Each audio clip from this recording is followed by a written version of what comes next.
तो हम लोग चैप्टर नंबर 2 पढ़ रहे थे जिसका नाम था क्या हमारे आसपास की पदार्थ शुद्ध है, is matter surrounding us pure. और इस चैप्टर को पढ़ते पढ़ते हम लोगों ने सोल्यूशन पढ़ा था और सोल्यूशन में अपनी लास्ट वीडियो में मैंने स्टार्ट किया था एक टॉपिक जिसका नाम था कंसंट्रेशन ऑफ सोल्यूशन या विलयन की सांद्रता।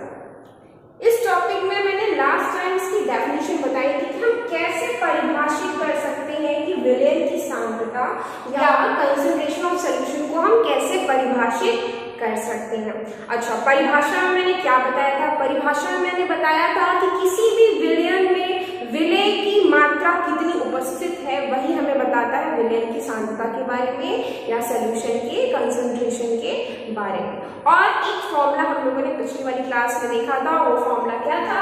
फॉर्मूला था concentration of solution is equals to amount of solute यानी विलय की मात्रा बटे अमाउंट ऑफ सोल्यूशन या विलयन की मात्रा।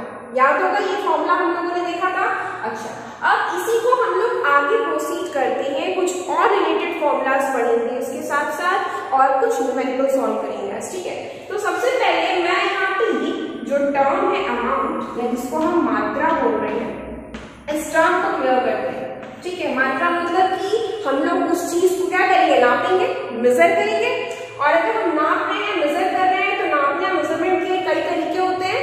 ठीक है, जैसे कि हम लोग क्या करते हैं, कोई भी चीज लेते हैं तो हम क्या बोलते हैं कि हमें इतना किलो दो, कहते हैं, कहते हैं। उसी प्रकार से यहाँ पर जो अमाउंट या मात्रा है इसको हम परिभाषित कैसे करेंगे या कैसे बताएंगे? तो अमाउंट या मात्रा दो तरीके से हम लोग बताएंगे, सोल्यूट की या किसी भी सोल्यूशन की, या तो मास के फॉर्म में यानी द्रव्यमान के फॉर्म में, ठीक है, जिसको हम mg या जी यानी मिलीग्राम और ग्राम के फॉर्म में जो है मेजर कर रहे हैं उसके इकाई होगी, फिर वॉल्यूम या आयतन जिसमें हम ml और लीटर, ठीक है, मिलीलीटर और लीटर।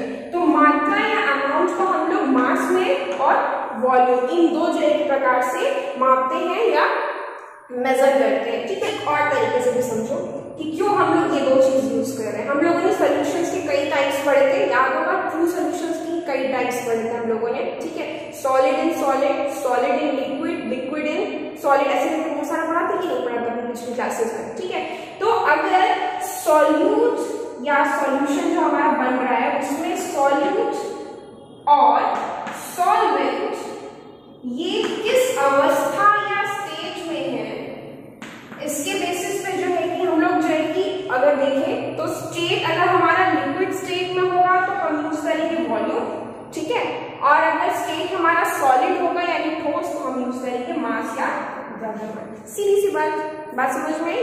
ठीक है, तो ये जो मास और वॉल्यूम है वो यूज करें, ये डिपेंड कर रहा है जो सॉल्यूट या सॉल्वेंट हम ले रहे हैं वो कौन सी अवस्था में है। अगर वो ठोस अवस्था में है तो वो यूज करेंगे वहां पे द्रव्यमान, अगर वो किसमें है, लिक्विड स्टेट में या द्रव जो है अवस्था में है तो हम यूज करेंगे वॉल्यूम या आयतन। ठीक है, सिंपल सी है। तो अब इस बेसिस पे कि हम मास ले रहे हैं सोल्यूशन का या सॉल्यूट का या वॉल्यूम ले रहे हैं सोल्यूशन या सॉल्यूट का, इस आधार पे ये जो हमारा मेन फॉर्मूला है ये फॉर्मूला चेंज होगा, अलग अलग तरीके से हम लोग इस फॉर्मूले को बता सकते हैं। ठीक है, अब उसी को हम लोग देखते हैं। तो सबसे पहला जो तरीका है विलयन की सांद्रता को कैलकुलेट करने का वो है मास बाय मास परसेंटेज या द्रव्यमान बटे द्रव्यमान प्रतिशत। बात समझ में आई?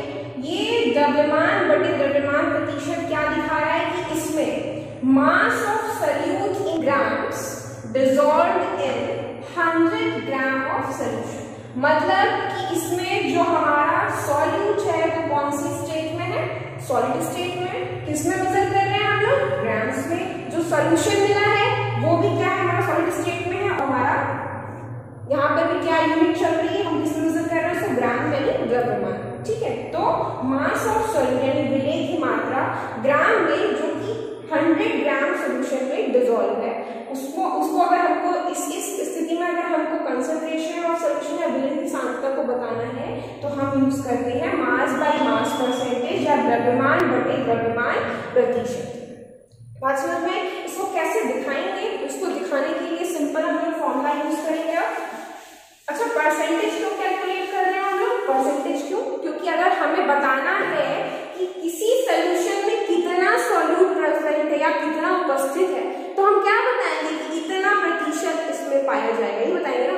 सीधे ग्राम में तो बताएंगे, प्रतिशत ही बताएंगे। हाँ, इस वाले इतने सोल्यूशन का तो ये बनाया हुआ है, तो इस सोल्यूशन में इतना प्रतिशत सोल्यूट प्रेजेंट है, उसकी सांद्रता इतनी, इसीलिए प्रतिशत में या परसेंटेज में जो है कि ये चीज मेजर की जाएगी या फिर नापी जाएगी। ठीक है, अब तो मास बाय मास परसेंटेज या द्रव्यमान बटे द्रव्यमान प्रतिशत बराबर हो जाएगा मास ऑफ सॉल्यूट, ठीक है, mass of solute upon mass of solution into 100। ठीक है, ये मैथ्स का सिंपल फॉर्मूला है, किसी भी वैल्यू बटे टोटल वैल्यू इनटू 100 तो प्रतिशत ही निकलता है। ठीक है, मैथ्स में आप लोग पढ़ते होंगे। तो मास ऑफ सॉल्यूट बटे मास ऑफ सॉल्यूशन इनटू 100। ठीक है, यानी विलेय का द्रव्यमान बटे विलयन का द्रव्यमान गुणे 100। ठीक है, मास ऑफ सॉल्यूशन को हम एक तरीके से और लिख सकते हैं, क्या हो सकता है mass of solution? Mass of solution कैसे निकलेगा? Mass of solute plus solvent. ठीक है, इस दोनों के मास को अगर हम जोड़ दें तो भी हम मास ऑफ सॉल्यूशन पा सकते हैं। ठीक है, बात समझ में आई? तो मास बाई मास मतलब कि दोनों ऊपर नीचे की वैल्यू क्या होगी? मास यानी द्रव्यमान में जो है कि बताई गई होगी, इन ग्राम्स में बताई गई होगी या मिलीग्राम्स बताई गई होगी। बात समझ में आई? ठीक है, अब आते हैं हम सेकेंड मेथड में जो है मास बाई वॉल्यूम परसेंटेज। ठीक, मास बाई वॉल्यूम परसेंटेज का मतलब क्या समझ में आ रहा है? यानी ऊपर वाली वैल्यू ये होगी मास में और नीचे वाला क्या होगा? वॉल्यूम में, यानी आयतन में लोग दिखा रहे हैं इसको। ठीक है,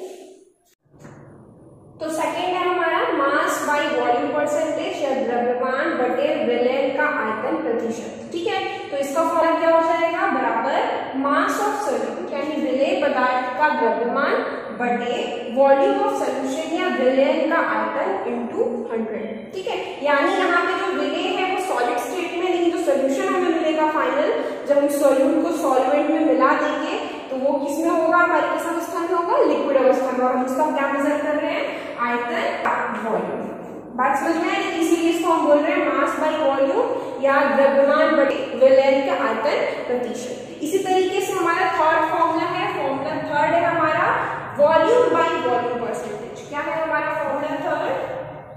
वॉल्यूम बाई वॉल्यूम परसेंटेज, या हम कहेंगे आयतन बटे विलयन का आयतन प्रतिशत। यहाँ पर हमारा सॉल्यूट में क्या है? लिक्विड स्टेट में है, तो हम क्या मेजर करेंगे उसका? वॉल्यूम या आयतन। ठीक है, तो वॉल्यूम ऑफ सॉल्यूट यानी विलेय पदार्थ का आयतन, ठीक है, का आयतन बटे वॉल्यूम ऑफ सॉल्यूशन या विलयन का आयतन इनटू 100 गुणे 100। ठीक है, तो ये हमारा हो गया आयतन बटे विलयन का आयतन प्रतिशत या वॉल्यूम बाई वॉल्यूम परसेंटेज। यानी हमारे पास तीन हो गया, एक हो गया हमारा मास बाई मास परसेंटेज, दूसरा हो गया हमारा मास बाई वॉल्यूम परसेंटेज और थर्ड हो गया वॉल्यूम बाई वॉल्यूम परसेंटेज। बात समझ में? तीनों किस बेसिस पे? ऑन द बेसिस या इस आधार पर है कि सॉल्यूट और सॉल्यूशन जो है हमारा जो मिल रहा है वो किस अवस्था में है। ठीक है, तो अब हम लोग इसको एक क्वेश्चन से समझते हैं। आपके एनसीईआरटी में एक एग्जाम्पल क्वेश्चन है, उसको समझ लेते हैं, फिर और न्यूमेरिकल्स में भी कराती हूँ। ठीक है, तो आपके एनसीईआरटी में उदाहरण है 2.1, ठीक है, 2.1। इसमें प्रश्न क्या है? एक विलयन में 320 ग्राम विलायक जल यानी वाटर हमारा क्या है? सॉल्वेंट है, जो कि कितना है? 320 ग्राम में 40 ग्राम साधारण नमक मिलेंगे, यानी जो हमारा सॉल्यूट है या विलेय है वो क्या है? हमारा नमक। ठीक है, जिसकी हमारी मात्रा कितनी ली हुई है? 40 ग्राम। ठीक, विलयन की सांद्रता का परिकलन कर, यानी कंसंट्रेशन ऑफ सॉल्यूशन यहाँ पे हमको निकालना या बताना है। ठीक, तो सबसे पहले हम लोग ऐसा कोई भी क्वेश्चन केमिस्ट्री में जब हम करते हैं या हम फिजिक्स में करते हैं, सबसे पहला काम क्या करना चाहिए? हमें जितनी भी इंफॉर्मेशन दी हुई है उसको लिखना चाहिए कि क्या क्या क्वेश्चन में दिया गया है, क्या पूछा गया, उससे तुम्हें भी क्लियर होगा। और जो एग्जामिनर कॉपी चेक करता है तो उस पर भी वो मार्क्स ये सोच के देता है कि हाँ बच्चे को पता है कि क्या निकालना है। ठीक है, क्वेश्चन को सॉल्व करने के लिए सबसे पहले हम लोग क्या करेंगे? सबसे पहले हम लोग लिस्ट करेंगे कि हमारे क्वेश्चन में क्या क्या दिया हुआ है। ठीक है, तो हमारे क्वेश्चन में दिया हुआ है सबसे पहले मास ऑफ सोल्यूट, ठीक है, वो कितना है 40 ग्राम। फिर है मास ऑफ सॉल्वेंट यानी 320 ग्राम, ठीक है, 40 ग्राम और 320 ग्राम, या हम कह सकते हैं सोल्यूट यानी विलेय का द्रव्यमान, सॉल्वेंट यानी विलायक का द्रव्यमान हमारे क्वेश्चन में दिया हुआ है, ठीक है। उम्मीद करती हूं इंग्लिश में लिखने में कोई दिक्कत नहीं होनी चाहिए, समझ में आ रहा होगा। और हमें पता क्या करना है, कंसंट्रेशन ऑफ सॉल्यूशन, ये हमें पता करना है। तो सबसे पहला काम क्या करते हैं हम, जब क्वेश्चन हमें मिलता है तो हमें ये लिखना चाहिए कि इस क्वेश्चन में क्या क्या दिया हुआ है और हमें क्या पता करना है, ठीक है। अब ये चीज हमने लिख ली। नेक्स्ट चीज हमारी क्या है, हमें अब इस इंफॉर्मेशन को यूज करना है फॉर्मूला में। तो एक छोटी सी ट्रिक, सबसे पहले फॉर्मूला दिमाग में आना चाहिए। यहाँ पे मास है तो सिंपल सी बात है, mass by mass percentage use करेंगे, ठीक है। हम इस डाटा से एक चीज और निकाल सकते हैं, क्या, मास ऑफ सॉल्यूशन यानी पूरे विलयन का क्या द्रव्यमान है, ठीक है, विलयन का द्रव्यमान, ठीक है। विलयन का द्रव्यमान क्या हो जाएगा, mass of solute plus mass of solvent, ठीक है, mass of solute plus mass of solvent, ठीक। तो ये कितना है हमारा, मास ऑफ सॉल्यूट हमारा कितना दिया हुआ है 40 ग्राम, ठीक, प्लस मास ऑफ सॉल्वेंट कितना है 320 ग्राम, यानी मास ऑफ सॉल्यूशन या विलयन का द्रव्यमान कितना हो गया 360 ग्राम, ठीक है। तो एक इंफॉर्मेशन हमें और मिल गई, मास ऑफ सॉल्यूशन। अब हमारा सॉल्यूट भी मास में है, सॉल्यूशन का भी मास लेके हमें बताया, ठीक। अब हम कौन सा फॉर्मूला लगा सकते हैं, मास बाई मास फॉर्मूला, ठीक है, mass by mass percentage formula या द्रव्यमान बटे विलयन का द्रव्यमान प्रतिशत फॉर्मूला यूज करके हम विलयन की सांद्रता पता कर सकते हैं। तो नेक्स्ट स्टेप क्या हमारा हो जाएगा, नेक्स्ट स्टेप में हम विलयन की सांद्रता का फॉर्मूला, तो विलयन की सांद्रता या कंसंट्रेशन ऑफ सॉल्यूशन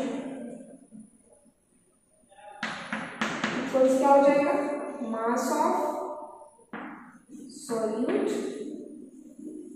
बटे मास ऑफ सॉल्यूशन इनटू, तो मास ऑफ सॉल्यूट कितना है हमारा 40 ग्राम और मास ऑफ सॉल्यूशन हमारा कितना आया है 360 इनटू। तो जब हम सॉल्व करेंगे तो हमारी वैल्यू आएगी 11.1% के अप्रोक्सीमेटली, ठीक है। तो हमारे विलयन की सांद्रता क्या होगी 11.1%, ठीक। कुछ उदाहरण हम लोग और सॉल्व करेंगे, तो नेक्स्ट वीडियो में मैं बना दूंगी, इसमें कुछ और एग्जाम्पल्स हम लोग देखेंगे कि कैसे हम लोग क्वेश्चंस अलग अलग टाइप के इसमें कर सकते हैं, ठीक है। तो तब तक के लिए आज की होपफुली जो मैंने आज पढ़ाया वो अच्छे से आप सबको समझ में आई होगा, और इन सब चीज़ों को आप कॉपी में नोट डाउन करेंगे, कम से कम ये एग्जाम्पल जरूर नोट डाउन करेंगे।